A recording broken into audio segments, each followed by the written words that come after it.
మహాదేవుని కృపలో మరొకసారి ఆయన అమృత పాదాలు హత్తుకుందామండి. ఎందుకంటే గడియలు, కాలాలు, సమయాలు ఆయన చేతిలో ఉన్నామన్నమాట.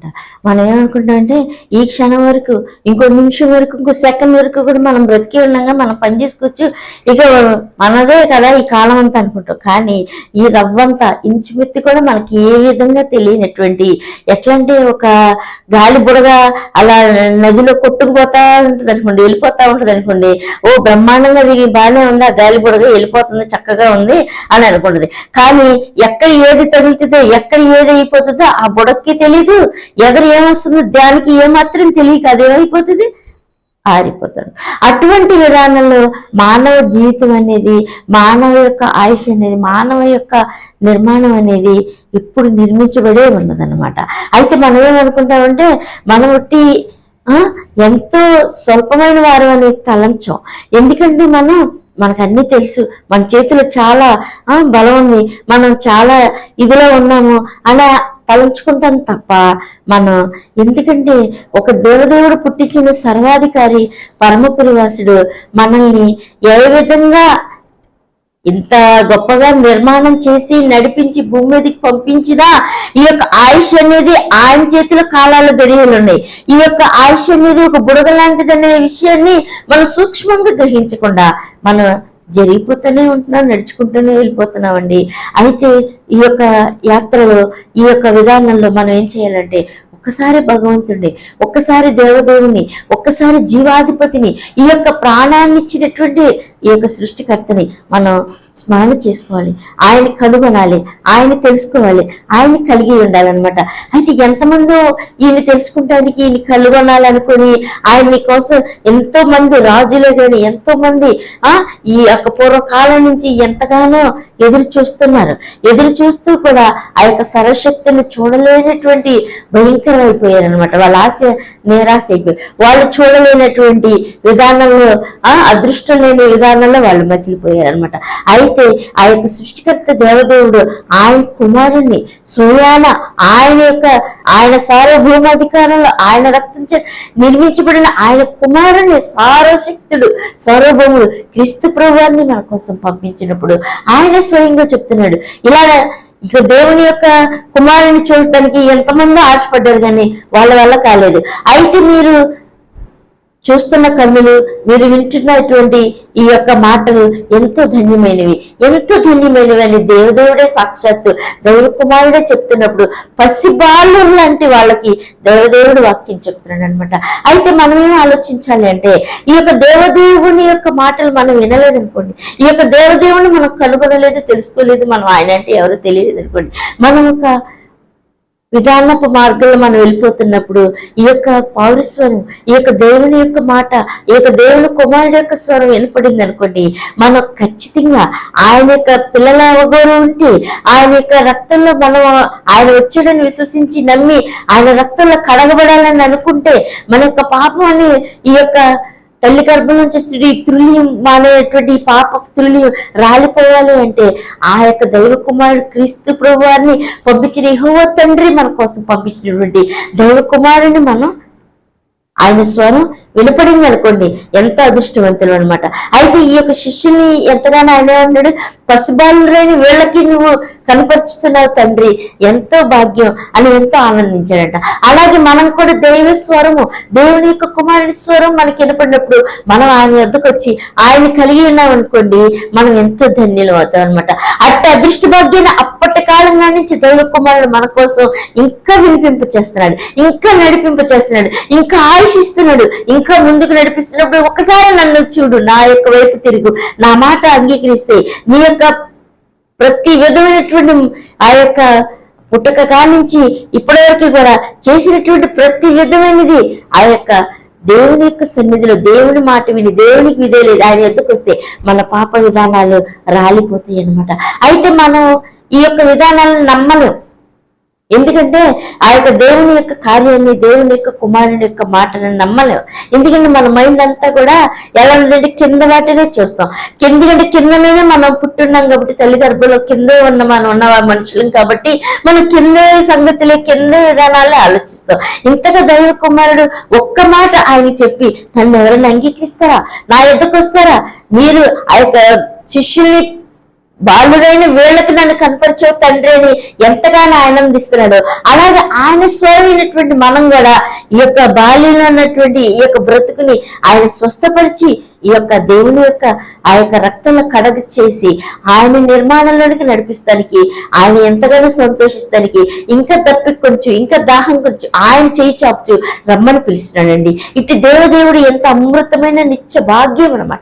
ఇటు భాగ్యాన్ని మనం కనుగొంటే ఎవరు కనుగొంటారు? వాళ్ళు చాలా గొప్ప ధన్యులు. అయితే ఆయన స్వరం వినిపింప చేస్తున్నాడు అనమాట. ఆయన స్వరం వినిపింప చేస్తున్నప్పుడు మనం ఆయన వద్దకు వస్తే చాలా గొప్ప ధన్యులు. అయితే ఈ లోక విధానంలో ఆయన వచ్చినప్పుడు ఎంతగానో అపవాది ఆయన్ని ఎంతగానో శోధించి ఎంతగానో, ఎందుకంటే వాడి చేతుల్లో నుంచి అనేక ఆత్మలను ఈయన మాట ద్వారా, ఈయన యొక్క వాక్యం ద్వారా, ఈయన యొక్క చూపు ద్వారా, ఈయన యొక్క శక్తి ప్రభావం ద్వారా, ఈయన యొక్క దర్శన భాగ్యం ద్వారా, ఈ యొక్క దైవ కుమారుని మాట ద్వారా మరణమైపోతుంది, రాలిపి కింద సచ్చిపోయి దూరం అయిపోయి ఈ యొక్క జీవం అనే ఆయన మాటలోనే ఉన్నటువంటి జీవం మనకు అంటుకుంటుంది కాబట్టి మనం బ్రతికిపోతాం కాబట్టి నిజంగా దేవుని దగ్గరికి మనం వెళ్ళిపోతామని అపవాదికి తెలుసు అనమాట.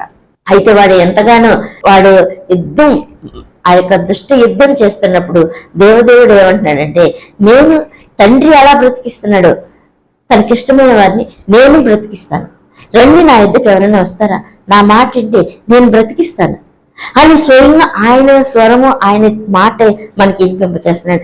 ఇప్పుడు ఎవరైనా మనం వరదలు కొట్టుకుపోతున్నాం అనుకోండి, ఒక చెయ్యో ఒక తాడు చూస్తున్నాం కదండి, ఇచ్చారనుకోండి, అప్పుడు మనకి వాళ్ళు ఏం చేస్తున్నట్టు మనల్ని బ్రతికిస్తానికే కదా చెయ్యో ఏదో ఒకటి సహాయం చేసిస్తున్నారంటే ఏది మనం మర్చిపోలేని విధానం అనమాట.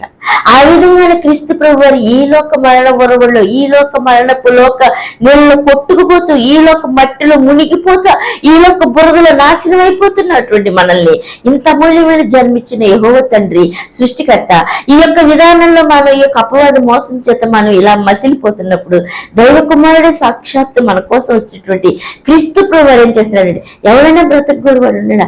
తండ్రి ఇదివరకు కార్యాలు చేశాడు, తండ్రికి తనకి ఇష్టమైన వాళ్ళని బ్రతికించి లేవనెత్తాడు, నేను లేవనెత్తుతానని ఎంత గొప్ప పౌరస్వరం వినిపిస్తాడండి. ఈ కడవరి దినాల్లో మనం దేవుని యొక్క స్వరం వినాలని మనం తగ్గించుకుంటే, నిజంగా మన మనసు ఆయన వైపుకి తిరిగితే, ఒక పిల్ల కనుక తల్లి విధానంలో ఎలా చక్కగా పెరుగుతుందో అలాగే మనం ఆయన సన్నిధికి వచ్చి ఆయన కలిగి ఉండాలనుకునే విధానంలో ఆయన వద్దకు వస్తే బ్రతికిస్తాను అంటున్నాడండి క్రీస్తు ప్రభు వారు సాక్షాత్తు. ఆయనకి ఇష్టం వచ్చిన వారిని బ్రతికిస్తానే అంటున్నప్పుడు ఆయన బంగారు స్వరం విని మనం ఆయన నిత్య మార్గం వైపుకి వెళ్తే మనం ఎంత అదృష్టవంతులు. ఒక్కసారి దేవుడు వాక్యం చదవండి, యోహాను సువార్త 5:19 చదవండి. కాబట్టి యేసు వారికి ఇప్పుడు ప్రత్యంతరం ఇచ్చాను, అవును, తండ్రి ఏది చేయట కుమారుడు చూచును, అదే కానీ తనంతటా తాను ఏది చేయనాడు, ఆయన వేటిని చేయను వాటిని కుమారుడును అలాగే చేయను. తండ్రి కుమారుణ్ణి ప్రేమించుచు తాను చేయు వాటిని ఎల్లను ఆయనకు అగపరుచుచున్నాడు, మీతో నిత్యంగా చెప్పుచున్నాను. మరియు మీరు ఆశ్చర్యపడినట్లు వీటి కంటే గొప్ప కార్యములను ఆయనకు అగపరచును. చూసారండి, దేవుడు ఏం చెప్తాడు? తండ్రి అలా పూర్వకాలం నుంచి కూడా ఆయన బిడ్డలుగా ఆయన సొత్తుగా చేసుకొని గనపరుచుకోవాలని అని ఎంతగా ఆయన తన యొక్క బిడ్డల్లోకి ఏర్పాట్లు మృతులను సహితం లేపాడు. ఆయన ఎముకలను సహితం కూడా ఆయన జీవంతో సైన్య సమూహంగా చేశాడనమాట. ఆ విధంగానే తనకిష్టమైన వాళ్ళని కుమారుడు కూడా చేస్తాడు. కుమారుడు కూడా ఎవరైనా ఉన్నారా నా వద్దకు వస్తే ఆయన యొక్క ఈ యొక్క మీ యొక్క దప్పిక తీరి మీ యొక్క బ్రతుకు రక్షించబడటానికి నా దగ్గర జీవజలం ఉంది, నేను బ్రతికిస్తాను, నేను మార్గము సత్యము జీవము ఉన్నానని కుమారుడు కూడా చెప్తున్నాడు. యోహాను సువార్త 5:21 చదవండి.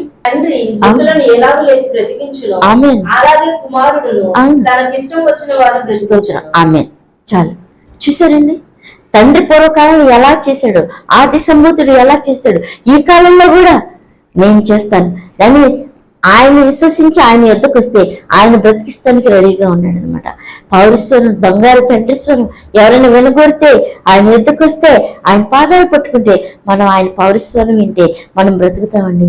ఇది నిజం, ఇది నిశ్చయం అనమాట. ఇది దేవదేవుడు ఆయన యొక్క వాక్కుతో, ఆయన బలమైన శక్తితో, ఆయన జీవపు మాటతో మనకు తెలియపరుస్తున్నాడు అనమాట. మనం ఆయన ఎద్దుకు వస్తే నిజంగా మనం బ్రతుకుతాం. ఇటు దేవదేవుని మనం కలిగి ఉందామండి. ఎందుకంటే ప్రపంచంలో ఎంత భయంకరమో జరుగుతుంది. వాళ్ళకి అవకాశం లేకుండా మట్టిలో కలిసిపోతున్నారు. ఇంత గొప్ప జన్మని ఈ విధమైనటువంటి మట్టిలో, ఈ యొక్క విధమైన సాతాను అపవాది వరవడి గోతులోకి వెళ్ళిపోతున్నా వాళ్ళకి అవకాశం లేకపోయింది. అయితే ఇంకా ఎవరైనా బ్రతుకు గొరవాడు ఎవరైనా ఉన్నాడా? తండ్రి ఎలా చేశాడు, కుమారుడు కూడా అలాగే చేస్తాను. నా ఎద్దకు వస్తే నేను బ్రతికిస్తాను. నా సత్యవాక్యం అంటే జీవజలంతో వాడిని నింపి లేవనెత్తుతాను. నేను మృతుల్ని సహితం లేపుతాను. నా యొక్క మార్గంలోకి వచ్చి నన్ను కనుగొంటే, నన్ను పొందుకుంటే, నన్ను కలిగి ఉంటే, నా మాట వింటే, నా చిత్తం చేస్తే, నేనేంటి అని తెలుసుకుంటే, నా ఆజ్ఞానుసారం నడుచుకుంటే, వాళ్ళని నేను ప్రేమించి నేను వాళ్ళతో ఉండి వాళ్ళకి అంచెదిరమని వారిని లేపుతానని కూడా ఇంత గొప్పగా దేవుని పౌరస్వరం ఇస్తున్నప్పుడు మనం ఇంత సూపర్ సదవకాశాన్ని, మన నిత్య జీవాధిపతిని, నిత్య జీవం గల దేవుణ్ణి మనం పొందుకుని ఆయన కలిగి ఉందామండి. ఇట్టి అవకాశాన్ని ఎంతో మందికి లేకుండా ఉందన్నమాట ఈ లోకంలో. అయితే ఈ రోజున దేవుని యొక్క సత్యవాక్యం మనకి వినిపిస్తుంది. అయితే ఆయన పౌరస్వరమిని మంట కలిగి పసిబాలురైనా సరే, మనకేమి తెలియని వారైనా సరే, ఒక్కసారి ఆయన స్వరం వినపడిందంటే మనం ఎంతో అదృష్టవంతులు అనమాట. ఇటు అదృష్ట భాగ్యాన్ని మనం సొంతం చేసుకుందాం. మరొకసారి దేవుడు వాక్యం చదవండి. యోహాను సువార్త 5:22 చదవండి. తండ్రి ఎవరికి తీర్పు తీర్చును. అవును. తండ్రిని గణపరిచినట్లుగా అందరూ కుమారుని గణపరచవలెనని తీర్పు తీర్చుటకు సర్వాధికారం కుమారునికి అప్పగించుచున్నాడు. చాలు. చూసారండి ఎంత సత్య దేవుడు, ఎంత సత్య సమాధానపు ముద్ర, ఎంత దేవుని యొక్క పరమందాసీనుడు దేవుని కుమారుడే స్వయంగా ఏమని చెప్తున్నాడు? తండ్రి పంపించాడు. తండ్రి పంపించి ముద్ర వేయిపోతున్నాడు. ముద్ర వేసి కుమారుని పంపించాడు. కాబట్టి నా యొద్దకు వస్తే నేను బ్రతికిస్తే వాళ్ళని నేను తండ్రి చేతికి అప్పచెప్పి వాళ్ళని నేను ఇచ్చి మార్గంలోకి నడిపిస్తాను, వాళ్ళని తండ్రికి చూపిస్తానని ఈ యొక్క దేవదేవుని యొక్క దైవ కుమారుడే సాక్షాత్తు ఇంత గొప్ప పౌరస్వరం వినిపిస్తున్నప్పుడు ఆయన చేత నిర్మింపబడి, ఆయన చేత క్షమింపబడి, ఆయన కలవల రక్తంలో మనం కడగబడి ఆ నిత్య దేవుని యొద్దకు వచ్చి ఆయన యొక్క ప్రాణం ఇచ్చినటువంటి జీవాధిపతి ఈ యొక్క మట్టి బుద్ధులతో ఇక చెడు విధానపు సాతాను యొక్క ఈ లోక విధానంగా ఆలోచించి మనం నిజంగా మారుమనసులు ఉండాలి. నిజంగా మనం తగ్గించుకుని ఆయన ఎత్తుకు వస్తే, ఆయన పౌరస్వరం వింటే, ఆయన ఎవరిని వెతికితే ఆయన సూపర్గా దొరికి దేవుడు ఈ కడవరి దినాలు ఈ యొక్క సంవత్సరం చివరంతలో మరొకసారి ఆయన సహాయం చేస్తూ మరొకసారి ఆయన స్వరం వినిపిస్తున్నప్పుడు ఆయన వెతికి ఆయన పొందుకొని ఆయన కలిగి ఉండి ఆ నిత్య జీవాధిపతిని పొంది ఆయన చేత బ్రతికింపబడి నిత్య దేవుని యొక్క సత్య మార్గంలోనికి మనం జీవాధిపతి కన్న తండ్రి యెహోవా తండ్రి మార్గంలోనికి మనం వెళ్ళిపోవడానికి ఆయన చూసే భాగ్యాన్ని, ఆయన చెంత, ఆయన పాదాలు చెందుండే భాగ్యాన్ని మనం పొందుకుంటామండి. ఇటు అదృష్టాన్ని అస్సలు వదలద్దు, ఇటు జీవాధిపతిని అస్సలు వదలదు. ఇటు పరమ పురువాసుని చెంతకెళ్ళి ఆయన కలిగి ఉండి ఆయన పొందుకొని బ్రతికింపబడి ఆయన పాదాలకు అర్పణైపోదామండి. ఆమె